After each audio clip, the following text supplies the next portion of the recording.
So yun guys, welcome back sa ating YouTube channel. Today's video, mag-unboxing tayo ng soundbar. At ang kanyang brand is Sembrand. Ayan. At ang kanyang model is TRS200 5.1 CH soundbar system. Ayan. Na may kasama siyang subwoofer and surround speaker.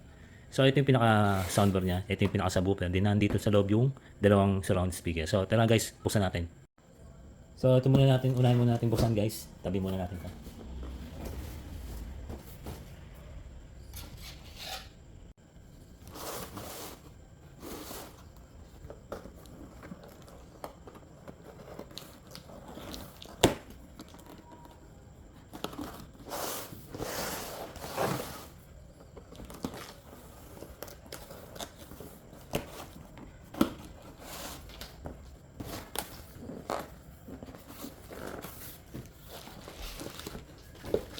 Muna natin ito guys. May kasama siyang remote.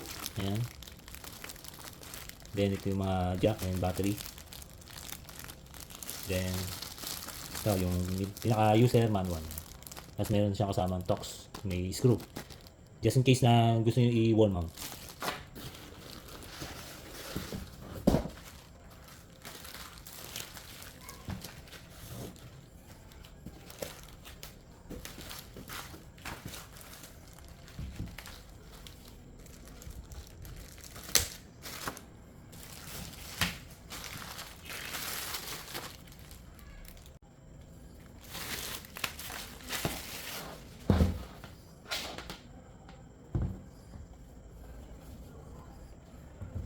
Ayan guys, ito yung pinaka ano niya.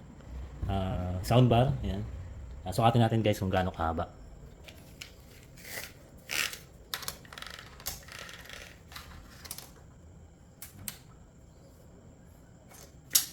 Ayan sa kabila.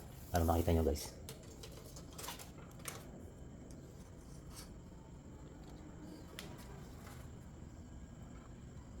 Ayan guys, 38 inches or 97 centimeter. Ayan. 97 cm o 38 inches guys. Ganun siya kahaba. Then, ito meron siyang logo rito or pinaka-brand na emblem. Ayan. Sembrand. Logo and then yung pinaka-brand name. Then, kung mapapansin nyo, kung makikita natin dito sa camera is mula dito sa dulo, isang speaker sa dalawa, tatlo, apat. Bali, apat na speaker guys. Isa, dalawa, tatlo, apat. Yan. Apat na speaker. Then, yung sub, dito yung isasalpak yung subwoofer. Yan. May kasamang jack. And then, ito yung pinaka power cord niya. And dito yung nasa likod, yung pinaka niya. Model. Yan. 2.1 channels soundbar with wired subwoofer. Model Sembrand TRS200. Input AC 100 to 240 volts, 50-60 Hz. Power consumption niya is 135 watts. Ayan. Then dito, makita yan. Mayroon siyang HDMI. Ayan. Dito is yung optical. Ayan. Optical. Then yung aux. Ito yung HDMI o ARC. Then ito, yan. Left and right na yung pang surround speaker na nakasama nito guys, yung dalawa. So, buksan naman natin yung sub. So, ito naman yung subwoofer niya at nandito rin yung dalawang surround speaker.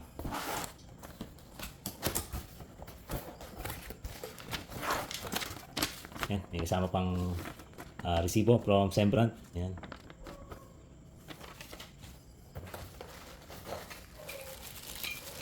Ito may kasama siyang dalawang parang bracket. Yan. Para sa wall mount.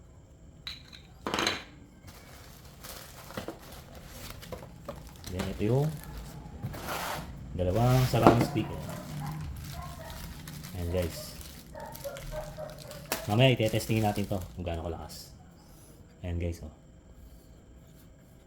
Maganda yung pinaka-texture niya. Yan.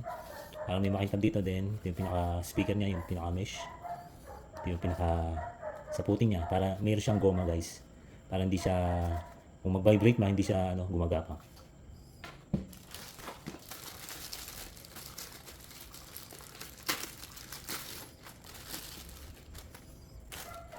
So ito yung isa guys. Yan. So ito naman yung para sa sasalpak doon sa likod ng soundbar. Ayan.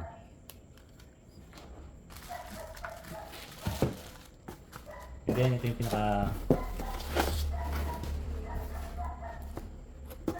subwoofer.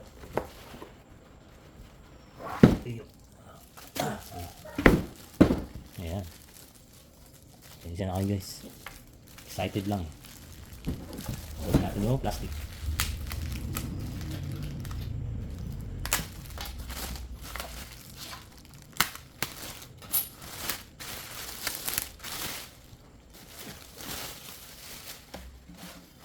Ayan guys, oh. Ganda. Yung texture niya maganda guys. Tapos mayroon siyang dito emblem, ayan. Same brand, tsaka yung logo. Then yung pinaka labasan ng base niya, yung hangin. Then ito yung pinaka subwoofer niya, speaker. Then ito yung cord niya, yan. Na isasalpak natin dito sa soundbar. Then dito meron din siyang goma para hindi siya gumapang, ayan. Mamaya testingin natin guys. Guys, may nalimutan pala tayo dito sa pinaka soundbar. Dito pala sa gilid niya, mayroon siyang salpakan na USB. Ito yung pinaka power button na yan. Play, tsaka yung pause. Tsaka sa volume na positive yung negative yun. Nasa may left side siya. Yan.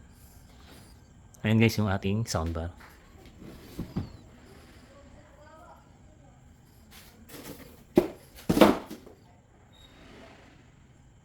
Tara guys, testingin na natin.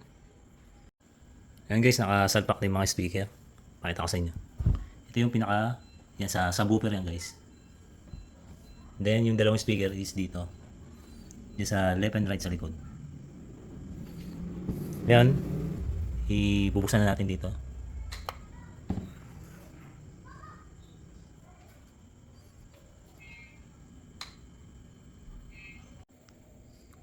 Ayan guys, oh. Ayan, nagbi-blink na siya. So gagawin natin, i-connect natin sa cellphone muna via Bluetooth.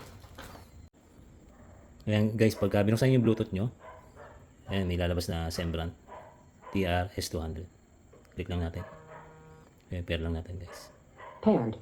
Ayun, nagsalita na siya guys. Ngayon guys, magpapatugtog tayo yung lang. Sasample lang tayo ng music, yan. Sana hindi ma-copyright.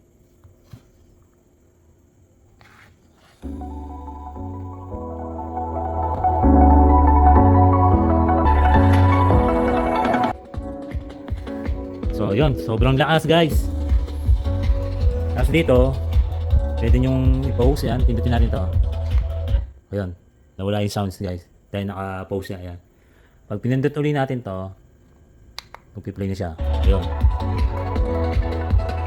Then dito, yung positive tsaka yung negative, pwedeng pag unang pindot, pwede magpalit ng magpalit ng sounds ng music.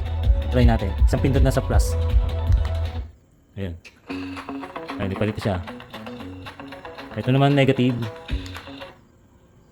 Ayun. Bumalik siya dun sa dating music. Then kung magbo-volume kayo, kasi ito guys, nakasagad na eh. Sinagad ko na siya. Then, pindutin lang natin itong negative. I-hold nyo lang. Pag pindot nyo, hold lang. Ayan, nakita nyo guys, humina. Then, kung pipindutin nyo yung positive, i-hold nyo lang.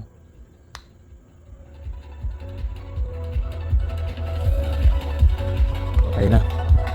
So, pag sinagad nyo guys, dito na kayo mag-adjust ang volume.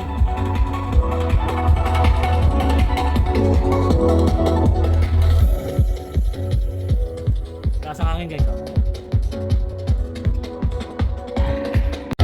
Oh guys, oh.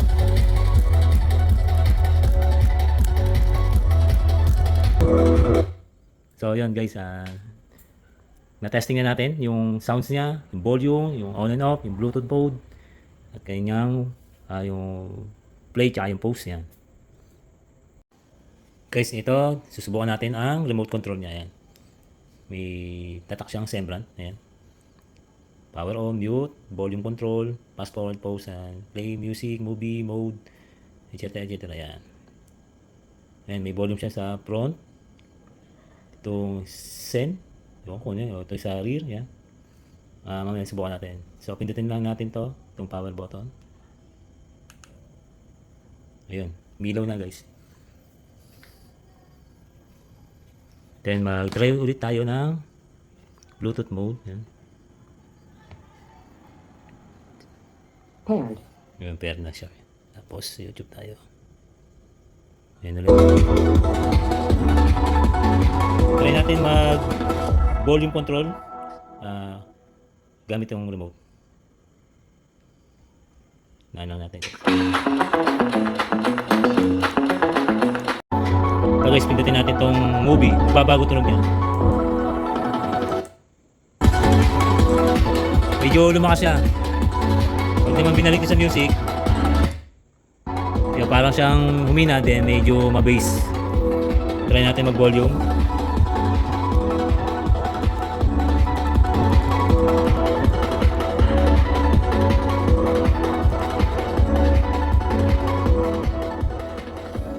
Ayan, humihina, lumalakas guys.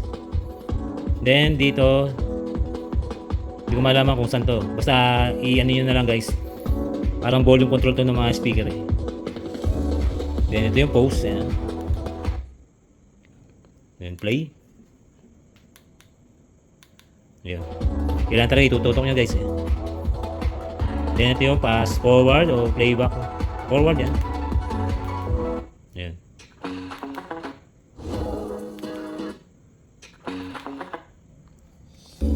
So yun guys. Maganda, maganda. At sana may natutunan kayo or may So yun lang guys, konting review lang tayo dito sa ating Semblant na soundbar. Ito'y nabili ko lang sa Shopee. Ilagay ko na lang yung link sa description box. Then makikita nyo doon guys na legit naman yung pinaka official store niya. At sana papollow na lang guys sa ating YouTube channel. Yung hindi pa nakasubscribe dyan, mag-subscribe na po din. Paklik na lang po yung notification bell para updated kayo sa ating mga videos na gagawin. And like and share na po. Salamat po.